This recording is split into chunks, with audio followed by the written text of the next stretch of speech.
बिस्मिल्लाहिर्रहमानिर्रहीम। अस्सलामुअलैकुम नाज़रीन, आज की इस मुख्तसर मगर मालूमाती वीडियो में हम आपको सऊदी अरब में ईद उल फितर 2025 की तारीख़ के हवाले से बताएंगे कि रवां बरस सऊदी अरब में रमज़ानुल मुबारक के 29 रोज़े होंगे या 30, और सऊदी अरब में ईद उल फितर 2025 किस दिन मनाई जाएगी, क्योंकि ये वो सवाल है जिसका जवाब जानने के लिए हर कोई बेचैन है।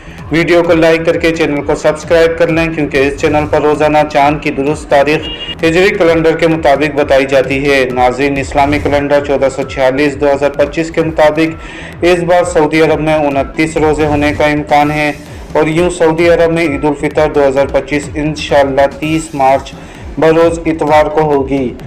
याद रहे, सऊदी अरब में चांद की तारीख का ऐलान वहाँ की सुप्रीम कोर्ट की जानिब से चांद की शहादत के बाद किया जाता है। वीडियो को लाइक करके अपने दोस्तों के साथ भी शेयर करें। अल्लाह हाफिज़।